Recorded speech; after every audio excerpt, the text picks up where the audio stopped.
Il ne sait même pas exprimer. Et ça s'est imprimé chez lui, je ne sais pas si vous avez lu le livre, qui est quand même assez extraordinaire, ça s'est imprimé sur lui sous la forme d'un cancer. Et comme il dit, il ne pouvait pas ne pas avoir. Il était dans une famille suisse où tout le monde était d'accord avec tout le monde. Parce que exprimer, ça s'apprend, c'est pas inné. Et puis bon, quelquefois on ne peut pas non plus exprimer parce que quelquefois quelqu'un qui commet une faute contre vous, si ce sont des parents, on ne peut pas l'exprimer. Si c'est un supérieur hiérarchique, on ne peut pas l'exprimer. On n'a pas toujours la possibilité d'exprimer. Et à ce moment-là, effectivement, il faut passer effectivement peut-être par l'analyse où on peut exprimer par la parole. Hein.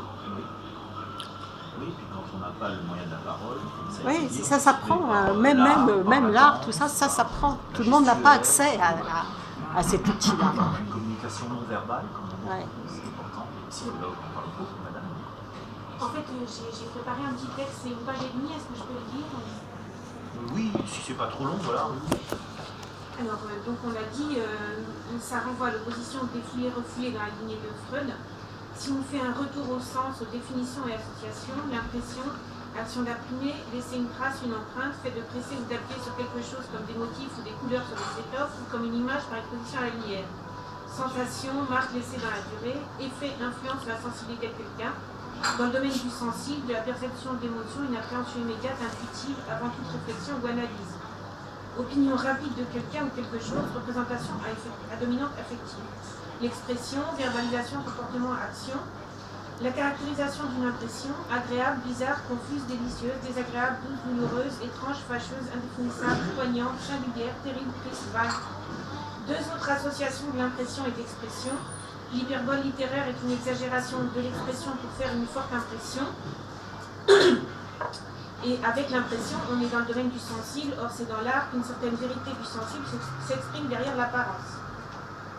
Troisième partie, le thème en arrière-plan est la conscience, le pouvoir de se mettre à distance de soi-même et de se prendre pour objet de réflexion. Grand A, je pense donc je suis. Descartes fait appel à une dualité, l'âme et le corps. Il existe selon lui une cabine de pilotage dans le cerveau.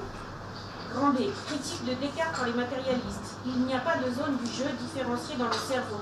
L'esprit est un phénomène physique, chimique, physiologique. Grand C, Merleau-Ponty explore le lien charnel entre le corps et le monde. Le vécu corporisé est la chair. Ce n'est ni le corps objectif ni l'âme.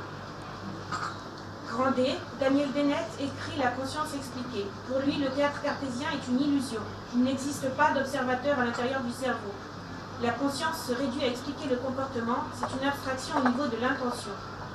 Les flux d'informations, les connexions synaptiques sont en compétition darwinienne. Pour construire la prochaine phrase, les pensées sont les plus adaptées à la situation gagnent sur les autres.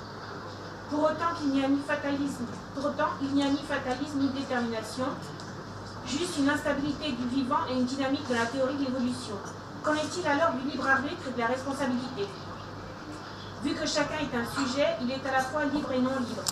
Être à l'origine de ses actes, le contrôle, la capacité de s'abstenir sont une pratique exigeante qui permet de ne pas être un zombie, c'est-à-dire compris comme un automate sans vie intérieure.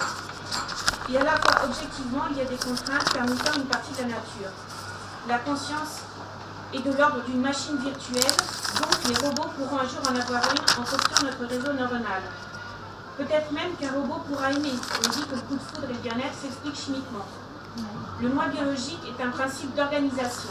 Il y a la frontière entre l'intérieur et l'extérieur et à la fois le fait de contenir des organismes dans son appareil digestif. L'homme tisse son moi pour se protéger comme l'escargot exsude sa coquille. C'est devenu inné, ça se fait sans le savoir. D'ailleurs, dans l'évolution de l'espèce, la conscience s'est développée avec des degrés. Il s'agit de l'expérience du chien qui prévient et montre à son maître endormi qu'un habitant paralysé de la maison est sujet aux flammes d'un incendie, conscience du danger pour un autre et projection de son rôle possible. Il s'agit du singe qui se reconnaît dans le miroir, conscience de soi. Il s'agit du singe vivant en groupe qui comprend que son homologue est mort et qui sent la triste conscience de la mort. Partie E, autre approche plus spirituelle, la pleine conscience. Vulgarisée par Christophe André et Laurent Boulel, la méditation commence par nous faire sentir comme le réceptacle du monde. Elle nous fait cheminer vers l'unité cachée de l'univers et comprendre que l'homme ne fait qu'un avec le tout, notion de poussière d'étoile. Lao Tse dit qu'on trouve Dieu à l'intérieur de soi. Ce Dieu serait une conscience commune dont chacun de nous détiendrait une parcelle. Merci. Voilà, on ne va pas commenter, mais voilà, ça apporte des éléments de réflexion.